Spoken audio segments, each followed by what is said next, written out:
우리 함께 사도신경으로 신앙을 고백하도록 하겠습니다.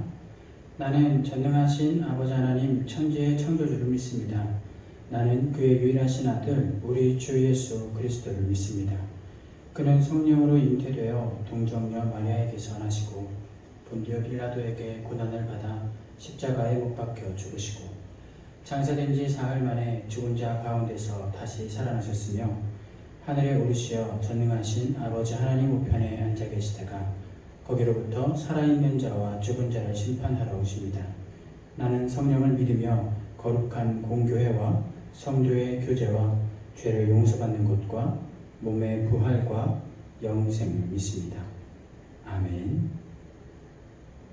우리 함께 찬양하겠습니다.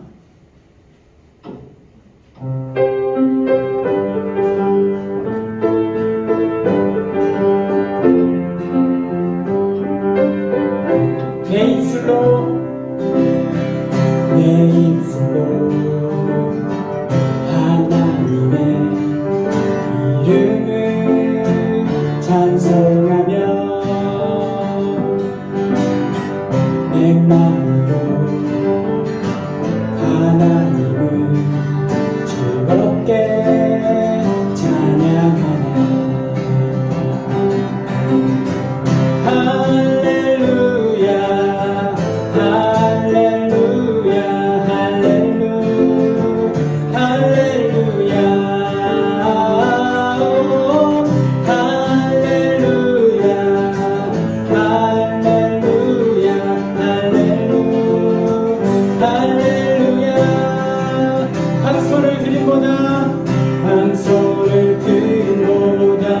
진정한 예배를 기쁘게 받아주시는 주님, 찬송을 부르며 영원히 섬기리 주님께 영광 돌리리. 할렐루야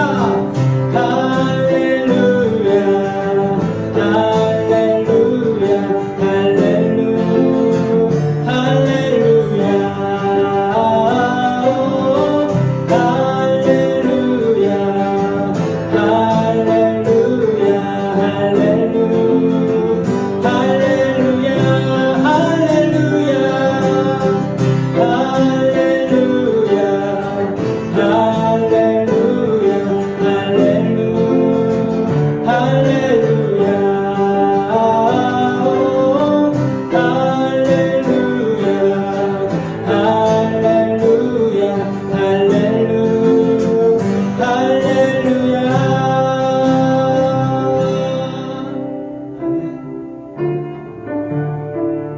우리 함께 깊은 하나님의 가운데로 온전히 더 나아가기를 원합니다. 주의 거룩하심 생각할 때 주의 크신 사랑 느낄 때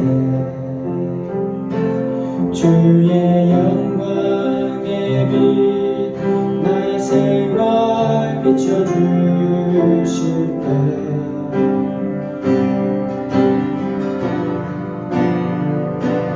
주가 주신 기쁨 맛볼 때에 주의 사랑 속에 나 잠길 때 주의 영광의 빛 나의 생활 비춰주실 때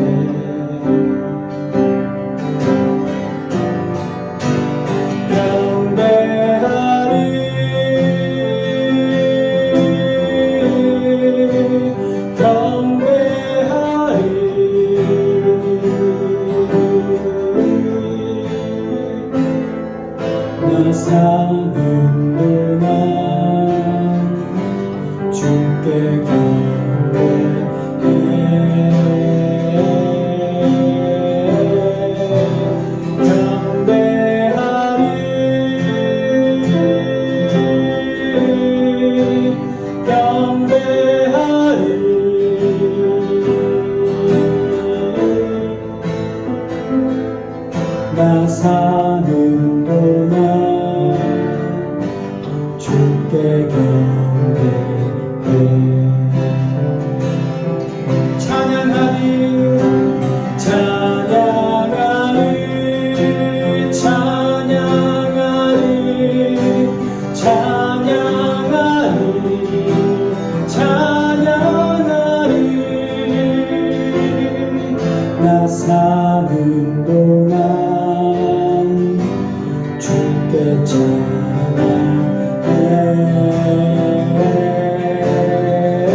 나 사는 동안 주께 경배하. 이 시간 우리의 삶을 드리며 하나님께 경배함으로 나아가겠습니다. 우리의 몸과 마음과 뜻을 온전히 하나님 앞에 드리십시오. 하나님께서 여러분들을 담당하여 주실 것입니다.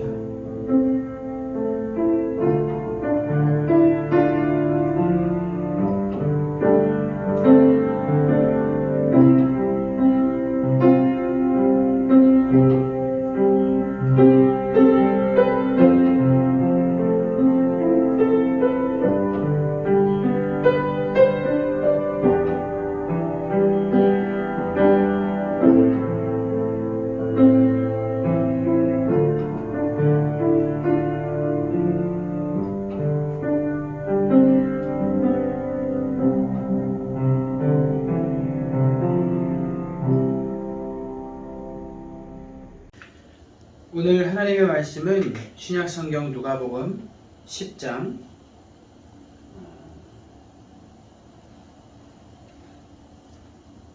25절에서부터 37절까지입니다.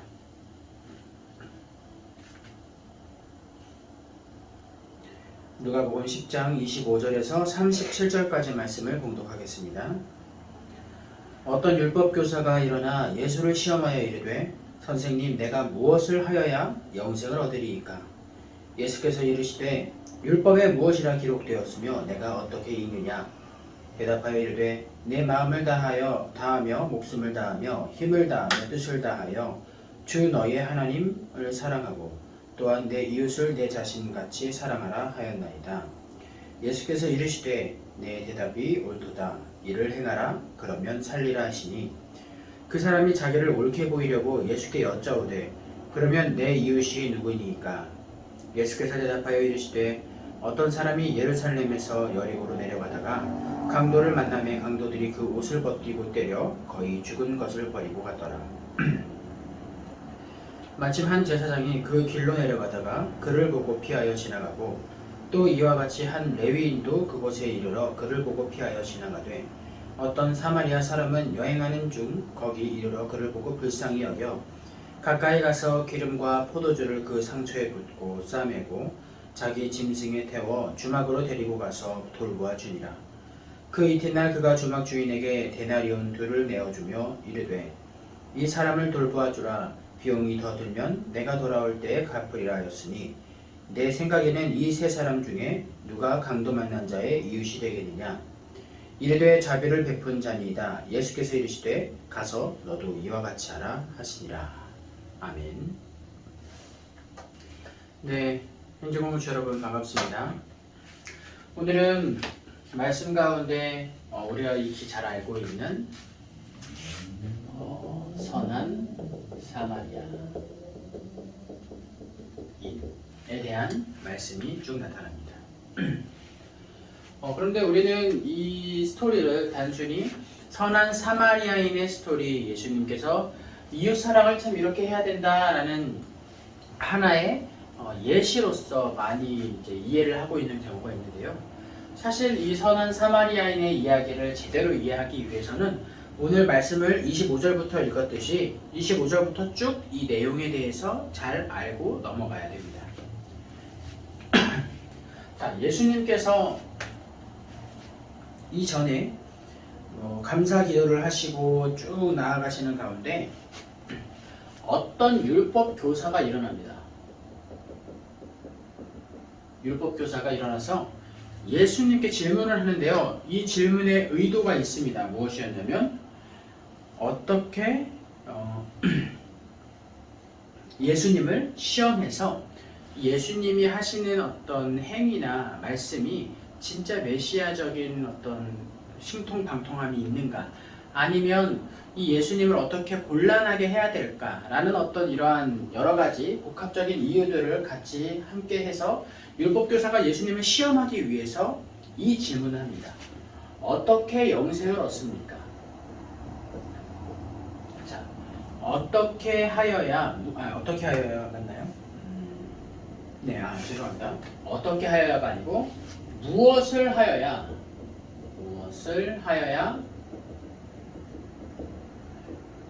영생을 얻습니까? 이렇게 물어봐요. 그랬더니 예수님께서 뭐라고 대답하시냐면, 여기 예수님입니다. 율법에는 이게 어떻게 기록되어 있고 너는 그것을 어떻게 읽느냐. 그러니까 율법 교사한테 물어보는 거예요. 율법에는 무엇이라 기록되어 있고 너는 그것을 어떻게 읽느냐. 율법에 무엇이라 기록되었고 너는 그것을 어떻게 읽느냐라는 것은 너가 그것을 어떻게 이해하고 실행하고 있느냐라는 말입니다. 자, 그럼 여기서 한번 짚어보고 넘어가죠. 율법교사가 예수님을 시험하기 위해서 물어본 것은요, 이겁니다. 무엇을 해야 영생을 얻습니까? 그런데 여기에서 이 질문에서부터 이 율법교사의 영생에 대한 이해가 우리와는 조금 다르다는 것을 알 수 있습니다. 바로 무엇을 하면 영생을 얻을 수 있는 것처럼 보여지게 되는 겁니다. 자, 그러면 여러분한테 한번 물어보고 싶어요. 여러분, 영생을 얻기 위해선 무엇을 해야 됩니까? 우리는 이렇게 이해하기가 쉽죠? 믿어야 됩니다. 믿으면 영생할 수 있습니다. 예수님을 믿으면 영생할 수 있습니다.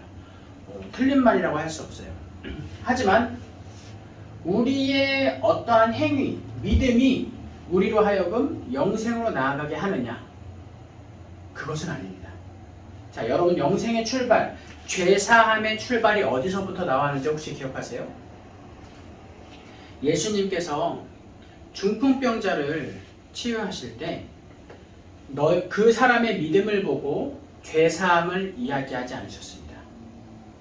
그 사람의 모습과 그를 내린 천장에서 매달아 내린 내 친구의 모습을 바라보면서 그 죄를 사하여 주신 거예요. 그러니까 예수님이 죄사함을 해주신 것, 그것으로부터 영생을 취할 수 있는 기회를 얻게 된 것, 그것은 어디서부터 시작하냐면 믿음 이전에서부터 시작이 됩니다. 미리 이미 우리에게 주어주시고 그것을 받은 믿음으로 받는 거예요.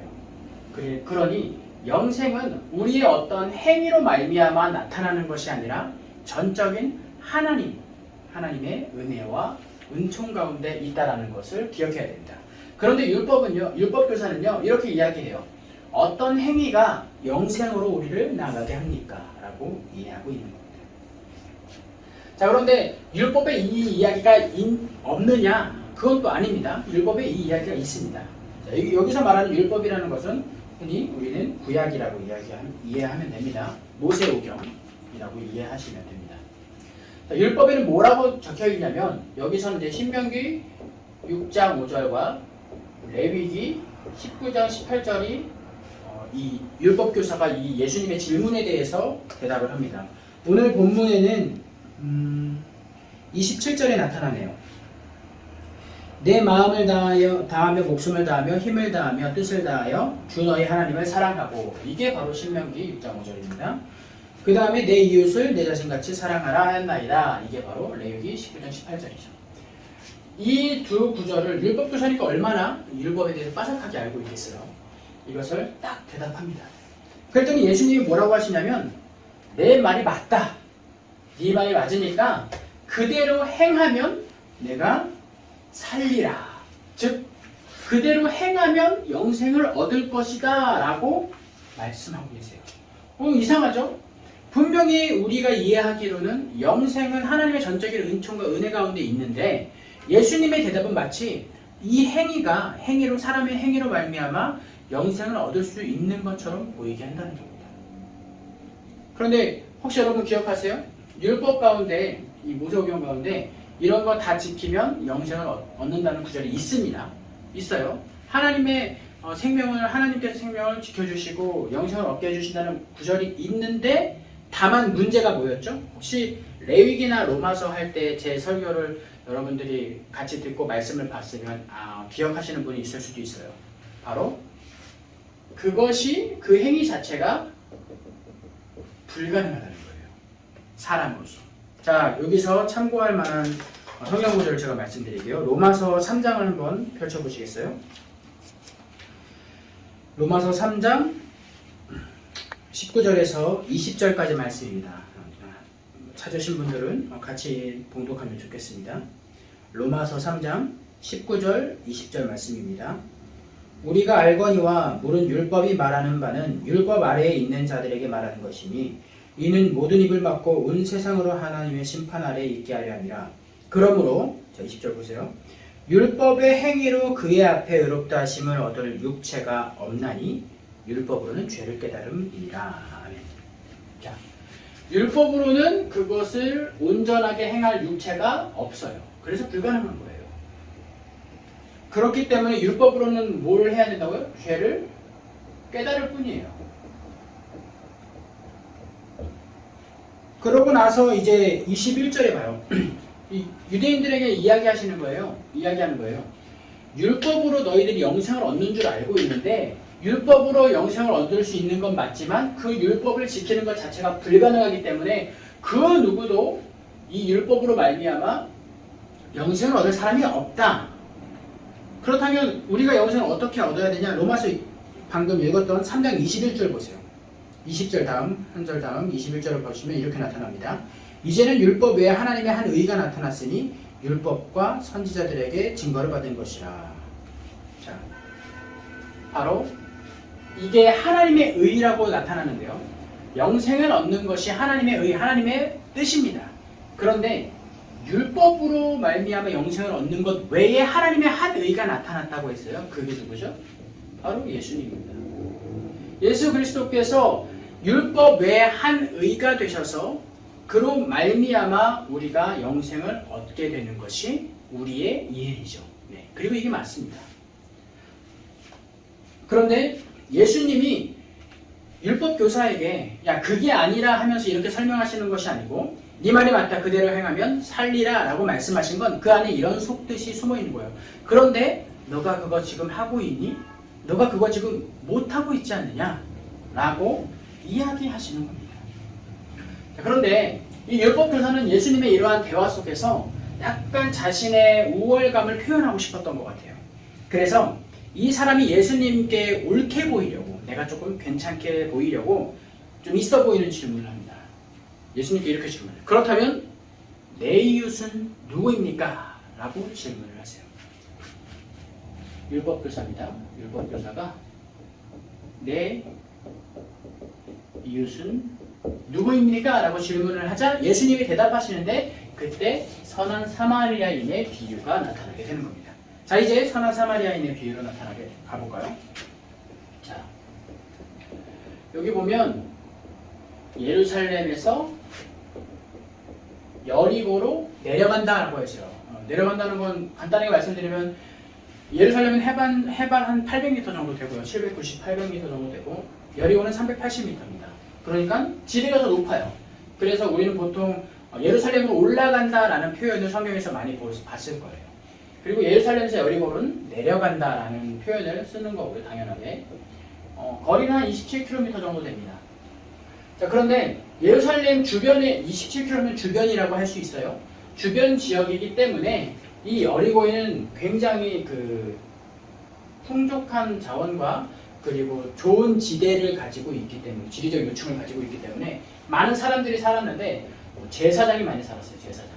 제사장, 레위인, 유대인들 뭐 당연히 많이 살았겠죠. 많은 사람들이 살았는데 이 사람들이 굉장히 많이 분포해 있었던 곳이 바로 여리고입니다.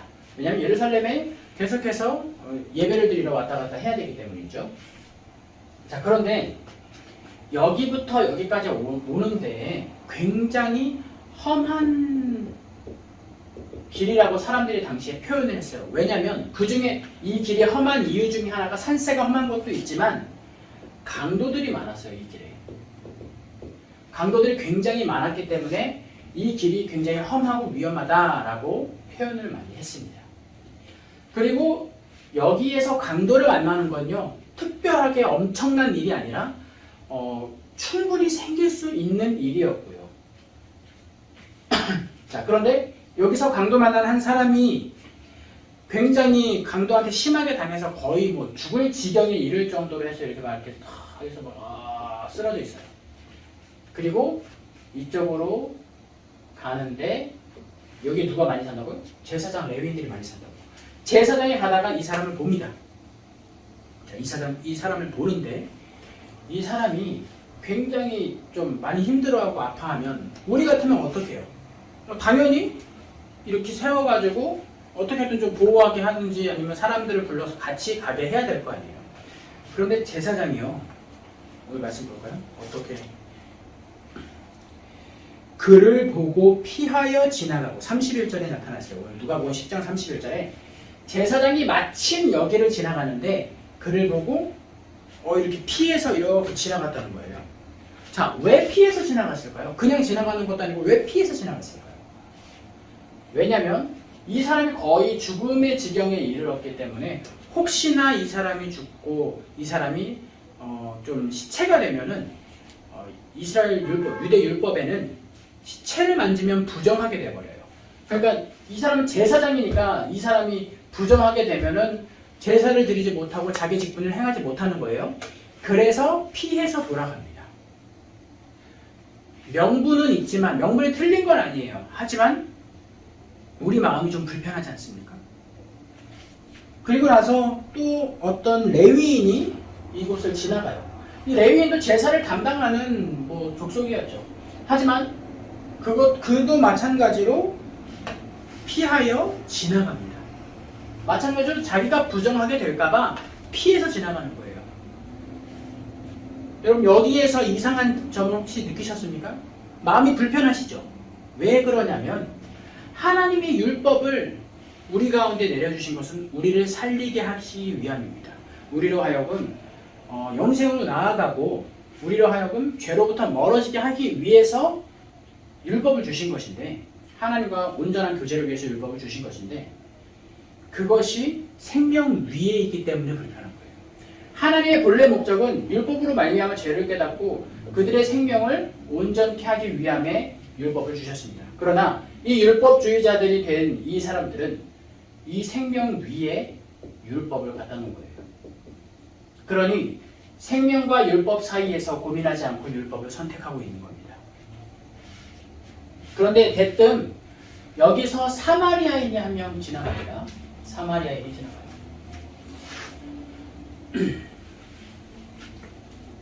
여러분 성경에서 사마리아인 보면 어떻게 돼요?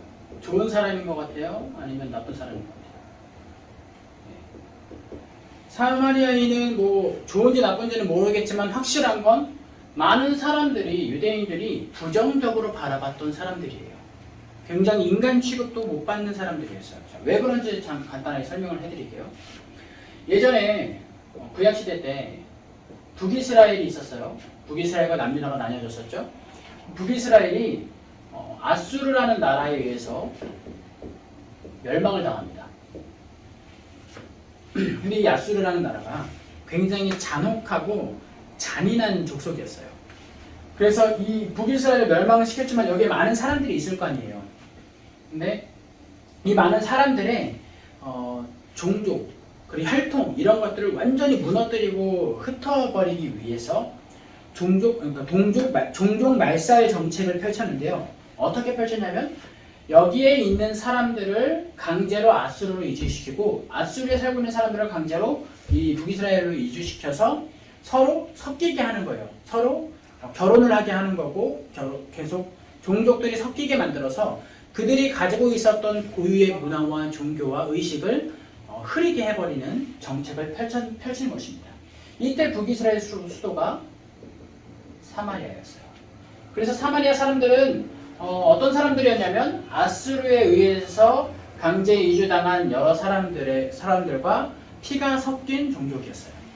그러니 이 시대가 쭉 지나오고 나서 이제 살만해졌을 때 사람들이 이 사마리아 사람들을 바라보고 영적인 간음을 했다라고 해서 굉장히 좀 엄격한 심사 기준을 놓고 바라보면서 이들을 비판하고 싫어했고 나아가 혐오했던 그런 상황들이 있었습니다. 그래서 이 사마리아의 섞여 있는 아수르의 혈통과 섞여 있는 이 종족, 이 민족, 이들을 통칭해서 사마리아인이라고 불렀던 겁니다. 그러니까 유대 민족들에게 사람 취급을 별로 받지 못했던 사람들이었습니다. 자, 그 사마리아인이 가다가 강도 만난 사람을 보게 됩니다. 이 사마리아인이 이 강도 만난 사람을 보고 무엇을 느꼈을까요? 볼까요? 33절입니다. 어떤 사마리아 사람은 여행하는 중 거기에 이르러 그를 보고 불쌍히 여겼습니다. 불쌍히 여기. 다른 말은 뭐 긍휼이라고 하죠. 불쌍히 여겼습니다. 그래서 이를 도와주고 관리해주고 치료해주고 또 주막에 이르러서 그를 좀 돌봐달라고 맡겨주고 나중에 돈 추가 비용이 발생하면 나중에 내가 그것도 지불하겠다라는 이야기를 함으로써 이 사람을 온전히 보호해주는 모습을 볼 수가 있습니다. 그리고 나서 예수님이 이렇게 물어보시죠. 예수님이 율법교사에게 물어봅니다. 너가 보기에는 강도 만난 사람의 이웃은 누구이냐?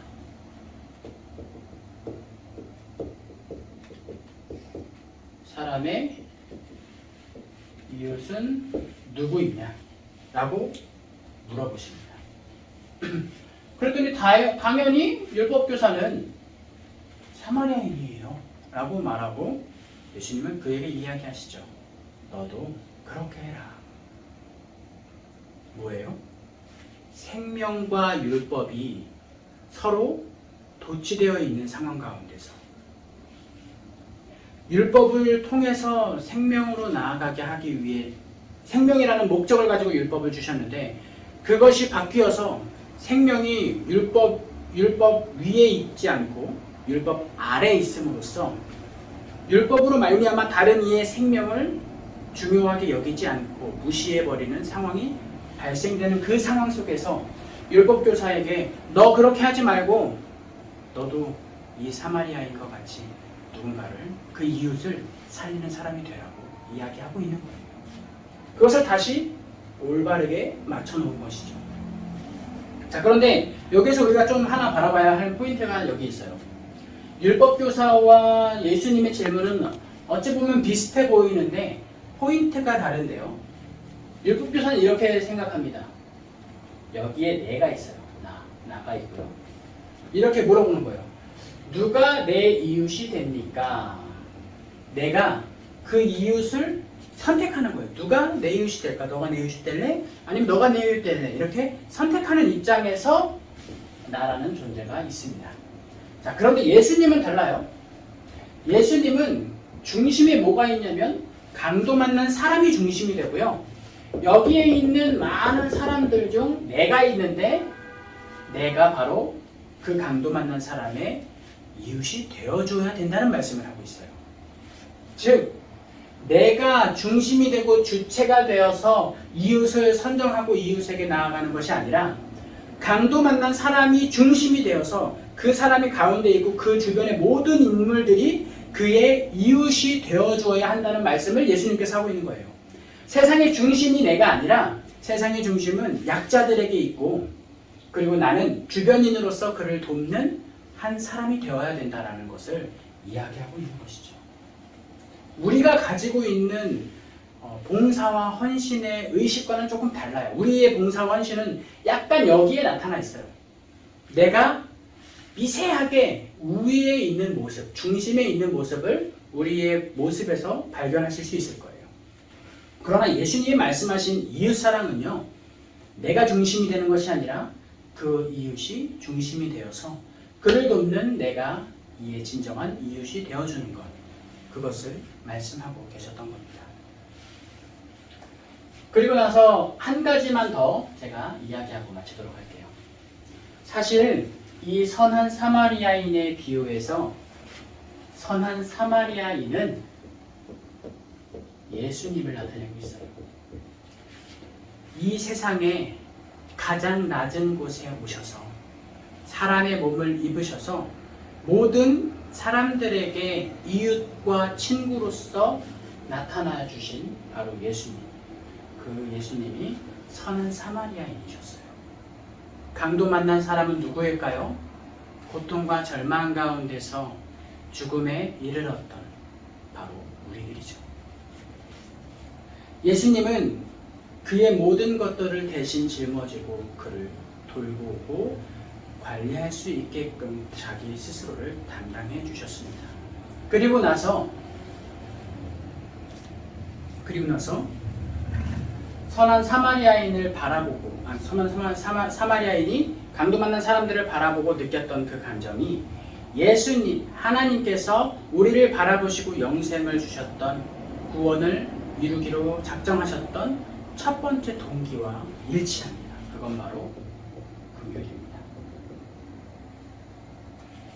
하나님께서 긍휼을 통해 우리를 바라보시고 우리에게 구원과 은혜와 은총을 선물해 주셨고 우리는 그것을 믿음으로 받음으로써 구원을 얻을 수 있었습니다. 바로 이 선한 사마리아인의 비유는요, 단순히 도덕적 윤리적 관점을 이야기하는 것이 아니라 그렇게 하라라고 이야기하는 것이 아니라 예수님의 구원이 어떻게 이루어지는 것이고 그 동기가 무엇이었으며 앞으로 우리가 나아가야 할 방향, 이웃사랑의 방향이 어떻게 되어야 되는지까지 쭉 나타나 있는 모든 그 내용의 집약체가 바로 선한 사마리아인의 비유였습니다. 사랑하는 행진공동체 여러분, 오늘 선한 사마리아인의 비유를 들음으로써 여러분들의 마음 가운데 조금은 꺼지고 있었던 이웃 사랑에 대한 마음과 생각들이 다시금 꽃피어지길 원합니다. 동시에 하나님의 말씀으로 말미암아 여러분들이 가지고 있는 믿음의 실체, 하나님의 은혜와 은총이 여러분들 안에서 다시금 불타오르기를 바랍니다. 한 주간 평안하시고 한 주간 하나님의 사랑 많이 받으시고 그 사랑 많이 나누시는 여러분들이 되길 바랍니다. 저 역시도 그렇게 하겠습니다. 기도하겠습니다. 사랑이 많으신 하나님 아버지 감사합니다. 주님의 은혜와 은총이 우리의 삶에 가득한데도 우리가 그것을 자각하지 못하고 인지하지 못하여 끊임없이 다른 길로 뻗어나갈 때가 많았습니다. 주님, 그럼에도 불구하고 우리를 말씀으로 지켜주시고 말씀으로 말미암아 깨닫게 하셔서 참된 은혜와 은총을 바라보게 하시니 감사합니다. 이제는 우리가 하나님의 사랑으로 말미암아 충만하게 되어서 온전한 세상의 빛으로 살아갈 수 있게 하여 주시고 또 그 빛으로 살아갈 때 나 혼자 잘났다고 빛을 바라는 빛이 아니라 많은 빛이 필요한 이들에게 다가가 그들에게 빛이 되어주고 그들에게 온전한 말씀을 전달하고 그대로 살아내면서 보여줄 수 있는 참된 그리스도인으로서 살아갈 수 있도록 우리 행진공동체 모든 청년들과 그 가정을 보호하여 주시고 인도하여 주시옵소서. 예수님의 이름으로 기도합니다. 아멘. 이제는 우리 주 예수 그리스도의 은혜와 하나님의 사랑과 성령님의 교통하심이 하나님의 말씀으로 말미암아 참된 하나님의 사랑을 깨닫고 이웃을 향해 나아가는 여기 모인 모든 청년들과 가정과 교회와 나라 위에 지금으로부터 영원까지 함께하여 주시기를 간절히 축원하옵나이다. 아멘.